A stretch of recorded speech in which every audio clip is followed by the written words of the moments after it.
கதைச்சரம் நேயர்களுக்கு அன்பான வரவேற்புகள்.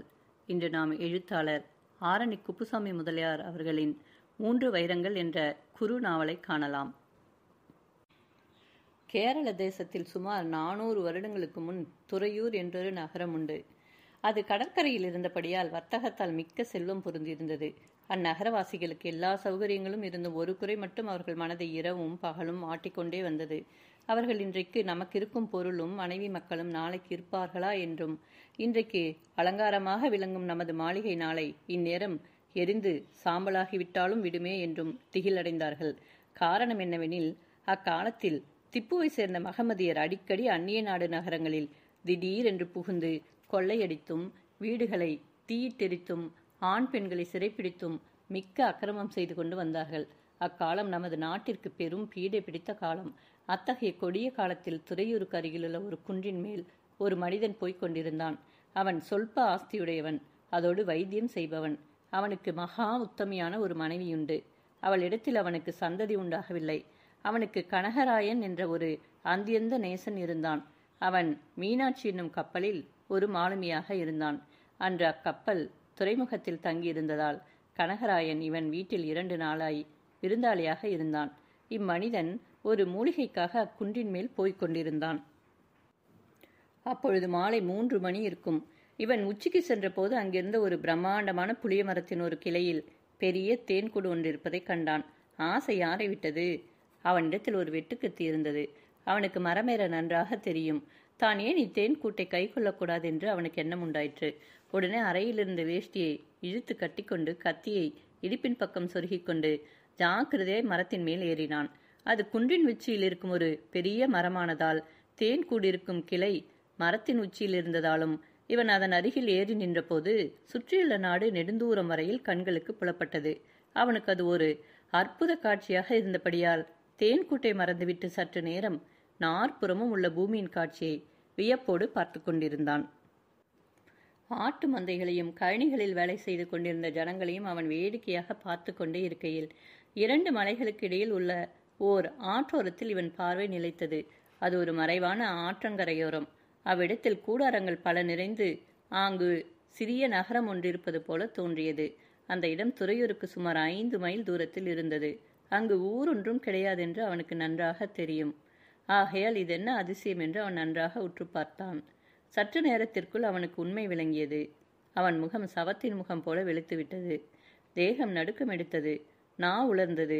பல்லை கடித்து கொண்டு மரத்திலிருந்து மெதுவாக அவன் இறங்கி மிக துரிதமாக குன்றினின்றும் இறங்க ஆரம்பித்தான். வழியில் கல்லென்றும் முள்ளென்றும் மேடென்றும் பள்ளமென்றும் கவனியாமல் தன் வீடிற்கும் திக்கை நோக்கி ஓட ஆரம்பித்தான். எதிரில் காண்பவர்கள் எல்லாம் இவனுக்கு என்னவோ பித்தமோ பேயோ பிடித்து கொண்டதென்று எண்ணிக்கொண்டார்கள். கடைசியில் தீபம் வைக்கும் வேளையில் பெருமூச்செறிந்து கொண்டு தன் வீட்டிற்குள் நுழைந்து கூடத்தில் போய் கூப்புற விழுந்தான். கூடத்தில் ஒரு பக்கம் உட்கார்ந்திருந்த கனகராயன் இவனை கண்டதும் ஓடி வந்து, சோமநாதா, என்ன சங்கதி? இப்படி கலக்கமும் பயமும் உனக்கு உண்டாவேன் என்று கேட்டுவிட்டு தான் தங்கை முறை கொண்டழைக்கும் சோமநாதன் மனைவி விழித்து, தங்காய், சீக்கிரம் செம்பில் தண்ணீர் கொண்டு வா என்றான். சோமநாதன் மனைவியாக செல்லம்மாள் உடனே தண்ணீர் கொண்டு வந்து கொடுத்து தன் கணவன் நிலைமை கண்டு மிக்க துக்கமடைந்து பரிதபித்தாள். சோமநாதன் கொஞ்சம் தண்ணீர் உண்ட பின் அவன் தன் மனைவியையும் கனகராயனும் நோக்கி வாய்க்குடறிக்கொண்டே, ஐயோ, துலுக்கர் வந்து விட்டார்கள், குடிக்கெட்டது தெய்வமே, என்ன செய்யலாம் என்று புலம்பினான். இதை கேட்டவுடன் அவர்கள் இருவரும் திகிலடைந்து நெஞ்சுலர்ந்து மறுபடியும் சற்று சமாளித்துக் கொண்டு, எங்கே துலுக்கர்? நீர் கலக்கமுற்ற காரணம் என்ன? யார் சொன்னது? துலுக்கர் எங்கே வந்து விட்டார்கள்? ஊரில் ஒரு சங்கதியும் காணோமே என்றார்கள். சோமநாதன் சற்று தெளிந்து உட்கார்ந்து, எனக்கு மனக்கலக்கமில்லை. நான் ஒரு தேன் குட்டை கண்டு மரத்தின் மேல் ஏறினேன். அங்கிருந்து 4 பக்கமும் பார்த்தேன். அப்போது வடக்கே 4-5 மைல் தூரத்தில் இருக்கும் நாகமலைக்கும் கோணமலைக்கும் இடையிலுள்ள பள்ளத்தாக்கில் ஆற்றங்கரையோரமாய் நீல கூடாரங்கள் அடித்துக்கொண்டு சுமார் 2000 அகமதியர்கள் படையிறங்கியிருப்பதை கண்டேன். ஒரு பக்கம் குவியலாக குதிரைகள் கட்டப்பட்டிருந்தன. என் கண்ணார பார்த்தேன். எந்த நிமிஷத்தில் அவர்கள் வந்து புகுந்து விடுவார்களோ? அப்பா, 4 வருடங்களுக்கு முன்பட்ட சூடு இன்னமும் மாறவில்லையே. அப்போது எனக்கு கல்யாணமில்லை. நான் காட்டிற்கு ஓடிப்போய் 7 நாள் பதுங்கி கொண்டிருந்தேன். ஐயோ, அந்த சண்டாளர் கையில் அகப்படுவதை விட மாண்டு போவது நலம். எனக்கு ஒன்றும் தோன்றவில்லையே என்று புலம்பினான். கனகராயன், நண்பனே, நீங்கள் ஒன்றுக்கும் பயப்பட வேண்டாம். சீக்கிரமே உங்களிடம் இருக்கும் ரொக்கத்தையும் மற்ற விலையுள்ள சாமான்களையும் மூட்டை கட்டி கொண்டு புறப்பட்டு என்னுடன் வாருங்கள். ராத்திரி 1 மணிக்கு காற்று திரும்பும் போது எங்கள் கப்பல் பாய் விரித்து செல்லும். பேசாமல் எங்களோடு கூட வந்து விடுங்கள். கப்பித்தான் எனக்கு மிகவும் வேண்டியவர். நேடாலுக்கு சரக்கு கொண்டு போகிறோம். அங்கே நமது நாட்டார் அநேகர் இருக்கிறார்கள். இஷ்டமானால் அங்கே இருந்து விடுங்கள். இன்றில் கப்பல் திரும்பு. அது வரும்பொழுது கூடவே வந்து விடுங்கள் என்றான். சோமநாதனும் அவன் மனைவி செல்லம்மாளும் உடனே தங்கள் ரொக்கத்தையும் நகை, உடை, வெண்கலம், பித்தளை முதலிய சாமான்களையும் மூட்டைகளாக கட்டிக்கொண்டு ஒருவருக்கும் கூறாமல் இரவு 8 மணிக்குள் கனகராயனோடு கப்பலில் ஏறிவிட்டார்கள். கனகராயன் கப்பித்தானுக்கு நடந்த சங்கதியை கூறியதும் கப்பித்தான் கப்பலை கரையை விட்டு 2-3 மைல் தூரம் கடலுக்குள் கொண்டு போய்விட்டான். இரவு சுமார் 12 மணி ஆயிற்று. கப்பல் பாய் விரித்து புறப்படும் சமயம். அந்நேரத்தில் கரையிலுள்ள நகரத்திலிருந்து குய்யோ முறையோ என்று பெரும் கோஷ்டம் உண்டாயிற்று. நகரமெங்கும் அங்கங்கே வீடுகள் பற்றி எரிந்தன. மகமதியர்கள் அர்த்தராத்திரியில் ஊருக்குள் புகுந்து கொள்ளையடிக்க ஆரம்பித்து விட்டார்கள். 1/2 மணி நேரத்திற்குள் மீனாட்சி கப்பல் அத்துறைமுகத்தை விட்டு புறப்பட்டது. துறையூரில் திப்பு சேனைகள் கொள்ளையடிக்கும் கோரக்காட்சி விட்டுவிட்டு நாம் மீனாட்சி என்னும் கப்பலை பின்பற்றி செல்வோம். அக்கப்பல் புறப்பட்டு 29 நாளாயிற்று. அன்றிரவு 8 மணி இருக்கும். சந்திரன் பூரணமாய் பிரகாசித்துக் கொண்டிருந்தான். பூரண சந்திரனுடைய கிரணங்கள் கண்ணாடி போன்று கடல் நீரில் தாக்க கடல் முழுவதும் மெருகிட்ட ஒரு பெரிய வெள்ளித்தகடு போல கண் கூசும்படி ஜொலித்துக் கொண்டிருந்தது. வானம் மாசின்றி இருந்தது. கப்பல் மேல்தட்டில் ஜனங்கள் ஆங்காங்கே கூட்டம் கூட்டமாக உட்கார்ந்து சாப்பிட்டு கொண்டும் பேசிக்கொண்டும் சங்கீதம் பாடிக்கொண்டும் கடற்காட்சியையும் பூரண சந்திரனையும் களிப்போடு பார்த்து கொண்டும் இருந்தார்கள். ஒரு பக்கம் சோமநாதன், அவன் மனைவி, கனகராயன் இவர்கள் இன்னும் 2-3 பெயர்களும் உட்கார்ந்து பேசிக்கொண்டிருந்தார்கள். அந்தோ மானிட வாழ்வே, மானிட வாழ்வே, இன்னும் 2 நாழிகையில் இன்னது வரப்போகிறது என்பது தெரியாத இக்குருட்டு வாழ்வை பெரும்பாலோர் நிலையானதென்று நம்பிக்கொண்டு இருமாந்து ஊரேறு போல உழல்கின்றனர். அறிஞர்களோ இது நீர்க்குமிழி போல ஒரு கணப்போதில் அழியத்தக்கது என்றறிந்து மெய்ப்பொருளாகிய பரம்பொருளை அடைய இடைவிடாத முயற்சி செய்கின்றார்கள். ஏனெனில் கப்பலில் இருக்கும் ஜனங்களும் விடியும் முன் தங்களுக்கு வரப்போகும் பெருந்தீங்கை உணராதவர்களாக சந்தோஷமாக பேசிக்கொண்டிருந்தார்கள். கனகராயர், சோமநாதா, இப்படிப்பட்ட அற்புத காட்சியை என்றாவது கண்டிருக்கிறாயா? என்ன நேர்த்தியாக இருக்கிறது பார்த்தாயா? சோமநாதன், நண்பனே, கடவுளுடைய சிருஷ்டியின் அற்புதத்தை அளந்தறிய யாவரால் முடியும். ஒன்றுமில்லாத சூனியத்திலிருந்து இந்த அற்புதங்களை எல்லாம் உண்டாக்கிய சர்வசக்தியுள்ள அத்தேவனுடைய பெரும் புகழை வர்ணித்தி கூட ஆதிசேடனாலும் இயலாதென்றால் நம்மால் கூடுமோ? இப்படிப்பட்ட ஜோதிமயமான பிரகாசத்தை ஒரு நொடிக்குள் பயங்கரமான காரிருளாகவும் நமது சந்தோஷத்தை எல்லாம் தீரா துயரமாகவும் மாற்றிவிடவும் அவரால் கூடுமென்றால் அந்த அற்புத வல்லமையை என்னவென்று கூறுவது? செல்லம்மாள் கனகராயனை நோக்கி, அண்ணா, எப்போது நேடால் துறைமுகம் சேருவோம் என்றாள். கனகராயன், நாம் புறப்பட்டது முதல் நற்காலமாய் காற்று வசதியாக வீசி வருவதால் இவ்வளவு சீக்கிரமாய் வந்துவிட்டோம். கடவுள் தயையால் இரவு முழுவதும் இப்படியே இருந்தால் காலை 7 மணிக்கு தர்பன் துறைமுகம் சேரலாம். இவர்கள் அவ்வாறு பேசிக்கொண்டே இருக்கையில் அடி வானத்தில் எங்கோ இருந்து ஒருவித கருத்த மேகம் விளங்கிற்று. சந்திரனை சுற்றி ஒரு வளையமிட்டது. காற்று மேல் காற்றாய் திரும்பிற்று. இக்குறிகளை கண்டதும் கப்பித்தான் முகம் வெளுத்தது. ஒரு மாலுமி கனகராயனிடம் ஓடி வந்து வாய்க்குளறிக்கொண்டே, கப்பித்தான் கூப்பிடுகிறார் என்றான். கனகராயன் அப்போதுதான் சம்பாஷணை விட்டுவிட்டு வானத்தை நோக்கினான். உடனே திடுக்கிட்டெழுந்து கப்பலின் ஓரத்தில் சென்று மேலே கிளம்பும் கரிய மேகத்தை உற்று நோக்கினான். அவன் கப்பித்தானிடம் சென்றதும் கப்பித்தான் அவனை அழைத்து கொண்டு தன் அறைக்குள் சென்று, கனகராயா, வானத்தில் இருக்கும் குறிகளை கண்டாயா என்றான். கனகராயன், ஆம், பார்த்தேன். புயல் அடிக்கும் போலிருக்கிறதே. கடும் புயல் அடிக்கும் என்பதில் தடையே இல்லை. நாம் எத்தனையோ புயல்களை பார்த்திருக்கிறோம். ஆனால் இந்த புயல் யாவற்றிலும் மிக்க அபாயமானதாக இருக்கும் போல தோன்றுகிறது. எதற்கும் நம்மாலான மட்டும் பார்ப்போம். முடிவிற்கு கடவுள் இருக்கிறார். கனகராயன் அவ்வாறே புயற்காற்று அடிக்கும் போது நேரிடும் அபாயத்தை தடுக்க என்னென்ன ஏற்பாடு செய்ய வேண்டுமோ அவை அனைத்தும் துரிதமாக செய்தான். இதற்குள் எங்கிருந்தோ ஒரு சிறு பறவை போல கிளம்பிய மேகம் துரிதமாக பரவி வானமெங்கும் கவிந்து கொண்டது. காற்று வரவர மிகவும் பலமாக அடிக்க ஆரம்பித்தது. கடல் கொந்தளிக்கவும் அலைகள் உயரமாக கிளம்பவும் ஆரம்பித்தன. கப்பல் அதிகமாக அசைய ஆரம்பித்தது. கப்பலில் உள்ளவர்களுக்கெல்லாம் ஏதோ அபாயம் நேரிடப் போகிறது என்று தெரிந்துவிட்டது. அநேகர் இனி நாம் பூமியை காணவே போவதில்லை என்று தீர்மானித்துக் கொண்டு தங்கள் பெண்டு பிள்ளைகளையும் சுற்றத்தாரையும் நினைத்து அழத் தொடங்கினார்கள். அறிவாளிகள் எல்லாம் ஒன்றாக கூடி கடவுளை பிரார்த்திக்க ஆரம்பித்தார்கள். பெண்கள் எல்லாம் தங்கள் குழந்தைகளை கெட்டியாக பிடித்துக்கொண்டு அணைத்துக்கொண்டு கதறி அழலாயினர். கப்பலில் எங்கும் பெரும் கோஷ்டம் உண்டாகிவிட்டது. கனகராயன் சோமநாதனிடம் சென்று நெருங்கி வரும் அபாயத்தை பற்றி கூறியவுடன் சோமநாதன் தன் மனைவியை நோக்கி, காதலி, நாம் ஒரு ஆபத்திற்கு பயந்து கப்பல் ஏறி ஓடி வந்தோம். இங்கு வேறொரு ஆபத்து நேரிடும் போலிருக்கிறது. உன் தமையன் கூறியதை கேட்டாயல்லவா? உன் மனதை தைரியப்படுத்தி கொண்டு கடவுளை துதி. இதை தவிர நாம் செய்யத்தக்கது வேறொன்றுமில்லை என்றான். செல்லம்மாள் தன் கொழுந்தனை நோக்கி, தாங்கள் என் அருகில் இருக்கிற வரையில் மரணத்திற்கு நான் எல்லளவும் பயப்பட மாட்டேன். என் தெய்வம் என் அருகில் இருக்கையில் வேறொரு தெய்வத்தை நான் பிரார்த்திக்க வேண்டிய கடமையே இல்லை. பிறந்த பொழுதே மரணம் இருக்கிறது. ஒரு நாளைக்கு மடிந்தே தீர வேண்டும். தாங்கள் அருகில் இருக்கும் போது மடிந்து போவது எனக்கு சந்தோஷமே. ஆனால் தாங்கள் பிழைத்திருக்க வழி தேட வேண்டும். தங்களுக்கு ஒரு ஆபத்தும் இல்லை என்ற நம்பிக்கையோடு என் பிராணன் நீங்குமானால் எனக்கு சந்தோஷமே என்று கூறிவிட்டு கனகராயனை நோக்கி, அண்ணா, நீங்கள் இருவரும் இந்த ஆபத்துக்கு தப்பும்படியான வழியை தேட வேண்டும். என்ன காரணத்தினாலோ அது தங்களால் கூடும் என்று என் புத்தியில் படுகிறது என்றாள். கனகராயன் சற்று நேரம் சிந்தித்துவிட்டு செல்லமலை நோக்கி, தங்காய், கட்டாயம் ஆபத்து நேரிடும் என்று எனக்கு தோன்றும் போது உங்கள் இருவரையும் எப்படியாவது காப்பாற்ற ஒரு வழி தேடாமல் இருக்க மாட்டேன். எதற்கும் கடவுளின் கிருபை வேண்டும். நீங்கள் இருவரும் பரமசிவனிடத்தில் மிக்க அன்புள்ளவர்கள். நீ மகா உத்தமி, புருடனை தெய்வமாக பாவிக்கிறவள். கடவுள் உங்களை எப்போதும் காப்பாற்றுவார் என்றான். செல்லம்மாள், அண்ணா, தாங்கள் கூறுவதை பார்த்தால் எங்களை மட்டும் காப்பாற்றிவிட்டு தாங்கள் நேரிடும் ஆபத்திற்குள்ளாக போவது போல தோன்றுகிறது.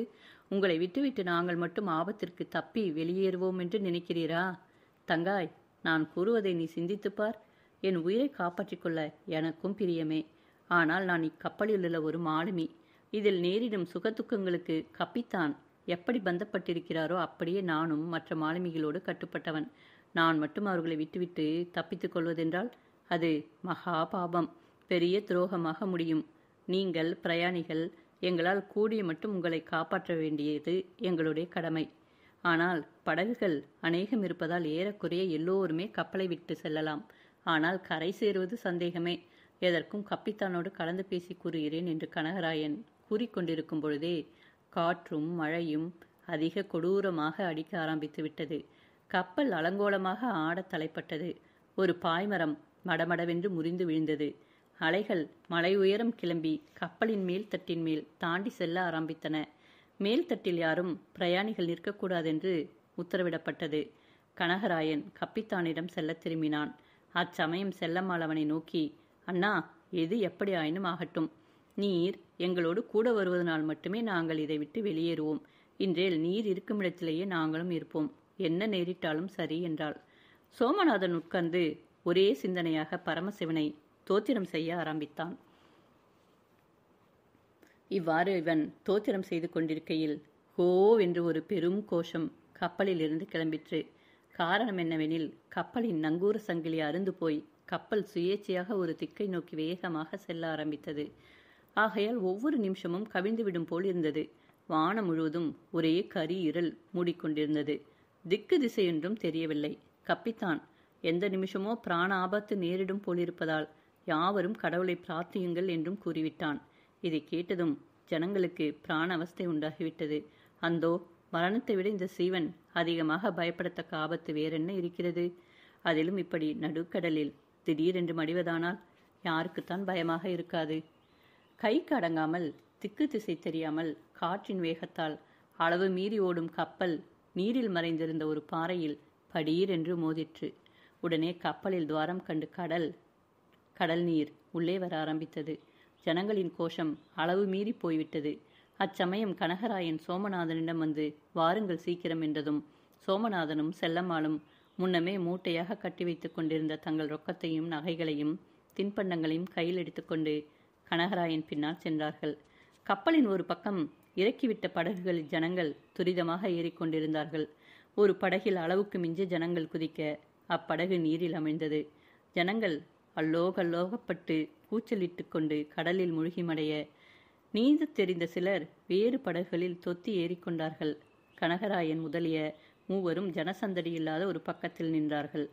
கனகராயன் அங்கு மறைவான ஒரு மூலையில் இருந்த ஒரு படகை எடுத்து கடலில் விட்டு மற்ற இருவரையும் ஏற்றிக்கொண்டு தன்னிடமிருந்த திசையறி கருவியின் உதவியால் மேற்கு திக்கில்தான் கரை இருக்க வேண்டும் என்ற உத்தேசத்தோடு அத்திசை நோக்கி படகை செலுத்தினான். பெருந்தீயால் கொதித்து கொண்டிருக்கும் எண்ணெயைப் போல கொந்தளித்து கொண்டிருக்கும் அந்த கடலில் ஒரு சிறு படகை செலுத்துவதென்றால் பெரும் பிரயாசையாக இருந்தது. அதிக கஷ்டத்தோடு 1/4 மைல் தூரம் செல்லும் முன் திரும்பி பார்த்தார்கள். கப்பல் முழுகிப்போய் விட்டது. ஜனங்கள் ஏறிச் சென்ற படகுகள் ஒன்று கூட இவர்கள் கண்களுக்கு புலப்படவில்லை. பலதரம் படகு கவிழ்ந்துவிடும் போலவாகவே இருந்தது. கனகராயன் கைத்தேர்ந்த மாலுமியானதால், கடவுளிடத்து பக்தி உடையவனாதலாலும் தன் படகை சாமர்த்தியமாக திருப்பிக் கொண்டு சென்றான். சுமார் 2 மணி நேரம் கழித்து தூரத்தில் கண்ணங்கரையில் என்று ஏதோ ஒன்று தென்பட்டது. கனகராயன் அனுபவத்தால் அது பூமி என்று தெரிந்து கொண்டான். கிட்ட போக போக ஒருவித பயங்கரமான பெரும் சத்தம் இவர்களுக்கு கேட்டது. படகு கை கடங்காமல் அச்சத்தம் உண்டாகும் திக்கை நோக்கி வேகமாக செல்ல தலைப்பட்டது. கனகராயன், கடவுளே, இதுவரையில் எங்களை காப்பாற்றிய தாங்கள் கடைசியில் இந்த ஆபத்திலும் கைவிடாமல் ரட்சிக்க வேண்டும் என்று பிரார்த்தித்தான். சோமநாதன் என்ன என்றான். கனகராயன், கரையில் நெடுக செங்குத்தான பாறைகள் இருக்கின்றன. அலைகள் அதில் மோதும் ஓசைதான் இப்பயங்கரமான சத்தம். இன்னும் சற்று நேரத்தில் நமது படகும் அப்பாறையில் மோதப்படும். இனி கடவுள்தான் நம்மை காப்பாற்ற வேண்டும். நமது முயற்சியால் ஒரு பயனுமில்லை என்றான். இதற்குள் படகு முன்னிலும் வேகமாக ஓட ஆரம்பித்தது. மூவரும் கடவுளே என்று கண்களை மூடிக்கொண்டார்கள். முன்னாடி கனகராயன் ஏற்பாட்டின்படி செல்லம்மாள் இடுப்பில் ஒரு வேஷ்டி கட்டி ஒரு முனையை சோமநாதன் தன் கரத்திலும் மறுமுனையை கனகராயன் தன் கரத்திலும் பிடித்து கொண்டார்கள். 1/4 மணி நேரத்திற்குள் படகு படீர் என்று பாறை மேல் மோதிற்று. மூவரும் கொந்தளிக்கும் கடலில் மூழ்கி தத்தளித்தார்கள். சோமநாதனுக்கும் கனகராயனுக்கும் நீந்த தெரியுமாதலால் கடலில் மூழ்கியதும் சமாளித்து கொண்டு மேலே கிளம்பி தாங்கள் கைகளில் பிடித்து கொண்டிருந்த வேஷ்டியின் உதவியால் செல்லம்மாளை இருவரும் இரு புறங்களிலும் பற்றி பிடித்து கொண்டு மெதுவாக நீந்தி கரைக்கு வர முயன்றார்கள். இருவரும் பலிஷ்டரே ஆயினும் கொந்தளிக்கும் கடலில் 3ஆம் பேரை பிடித்து கொண்டு கரையேறுவது பெரும் பிரயாசையாக இருந்தது. செல்லம்மாள் பயத்தால் மூச்சித்து விட்டபடியால் அவளை சவத்தைப் போல இழுத்து கொண்டு நீந்துவது சற்று சுலபமாகவே இருந்தது. பலதரமும் அவர்கள் மூழ்கிவிடுவோமோ என்று அஞ்சினார்கள். அவர்களுக்கு கை ஓய்ந்து விட்டன. ஓர் அலை மோதி அவர்களை பாறை மேல் அறையப்போகும் அக்காலத்தில் அவர்கள் மிக சாமர்த்தியத்தோடு பக்குவமாக அறைப்படாமல் பாறையை பற்றி மேலேற முயலுவார்கள். அப்போது அலை பலமாக அடித்து அவர்களை இழுத்து வந்து திரும்பவும் கடலில் தள்ளிவிடும். இவ்வாறு அவர்கள் பலதரம் துன்புற்று ஓய்ந்து போனார்கள். கடைசியில் கனகராயன் தெய்வ பலத்தால் 2 அடி அதிகமான பாறை மேல் ஏறிவிட்டான். அவன் பிடித்த பிடியும் உறுதியாக இருந்ததால் மற்ற இருவரும் அலையால் கடலுக்குள் இழுத்துச் செல்லப்படாமல் பாறையடியில் தங்கிவிட்டார்கள். கனகராயன் மறு அலை வருவதற்குள் அவர்களை அலை எட்டாத தூரத்திற்கு இழுத்து கொண்டு போய்விட்டான். அங்கிருந்து புருடர்கள் இருவரும் செல்லம்மாளை தூக்கி கொண்டு சுமார் 100 அடி தூரம் சென்றார்கள். அங்கே மணல் வெளியாக இருந்தது. அங்கு சென்று உட்கார்ந்ததும் அவர்களுக்கு ஆயாசம் அதிகமானபடியால் அவர்கள் தங்களை மறந்து நித்திரை போய்விட்டார்கள். அவன் கண் விழித்தபோது காலை 8 மணி இருக்கும். களங்கமற்ற வானத்தில் ஆதித்தன் தீட்சண்யமாக பிரகாசித்துக் கொண்டிருந்தான். மூவரும் எழுந்து உட்கார்ந்ததும் சோமநாதன் தங்கள் மூவர் உயிரையும் காப்பாற்றியதற்காக கடவுளை வாழ்த்தி தொழுதான். கனகராயன் எழுந்து 4 புறமும் நோக்க முயற்சித்தான். அவனுடைய தேகம் மரம் போல மரத்திருந்தது. அவனும் மெதுவாக எழுந்து சென்று அங்கொரு பக்கம் சிறு கால்வாய் போல தோன்றிய கடற்கழியில் கை கால்களை சுத்தி செய்து கொண்டார்கள். பின்பு கடலோரமாக சற்று தூரம் இரு பக்கமும் போய் பார்த்தார்கள். இரவு சேதப்பட்ட கப்பலின் அடையாளம் ஒன்றேனும் காணப்படவில்லை. 4-5 படகுகள் மட்டும் உடைந்து போய் கரையில் எரியப்பட்டிருந்தன. 5-6 சவங்களும் கரையில் ஒதுக்கப்பட்டு கிடந்தன. அவைகளில் ஒன்று கப்பித்தான் தேகமாக இருப்பதைக் கண்டு கனகராயன் கண்ணீர் விட்டான். இவர்கள் இவ்வாறு பார்த்து கொண்டே இருக்கையில் யாரோ கூப்பிடும் சத்தம் கேட்டு திடுக்கிட்டு திரும்பி பார்த்தார்கள். கப்பலின் மாலுமிகளில் ஒருவனும் சமையற்காரனும் இவர்கள் எதிரில் வந்தார்கள். கனகராயன் அவர்களை கண்டதும் அருகிலோடி, நண்பர்களே, எத்தனை பேர் பிழைத்திருக்கிறீர்கள்? இன்னும் யாராவது வெளியே போயிருக்கிறார்களா என்றான். அதற்கு அம்மாலுமி, யாருமே இல்லை. எங்கள் படகு பாறையில் மோதப்பட்டு உடைந்து போக எங்களோடு இருந்த மூவரும் கடலில் அமிழ்ந்தனர். அவர்கள் பின்பு எழுந்திருக்கவே இல்லை. நாங்கள் மட்டும் அதிக கஷ்டப்பட்டு தப்பி கரையேறினோம். இதுவரையில் நாங்கள் மட்டும் தப்பினோம் என்று எண்ணிக்கொண்டிருந்தோம். இப்போது உங்களை கண்டதும் பேரானம் அடைந்தோம் என்றான். சோமநாதன் கனகராயரை நோக்கி, இப்போது நாம் எங்கே இருக்கிறோம்? நமது நாட்டார் இருக்குமிடம் இங்கிருந்து எவ்வளவு தூரம் இருக்கிறது என்றான் கனகராயன். என்னால் கூடிய வரையில் பார்த்தேன். எனக்கொன்றும் தெரியவில்லை. நமது நாட்டார் இருக்குமிடம் எவ்வளவு தூரம் என்று கூற முடியாது. ஆனால் தெற்கே இருக்கிறோம் என்று ஊகிக்கிறேன். இப்போது நாம் இருக்கும் பூமி ஒருவேளை மனிதர்களை கொன்று தின்னும் நரமாமிசத்தை தின்பவர்கள் இருக்கும் காப்பிரி ஜாதியார் தேசமாக இருக்கலாம்.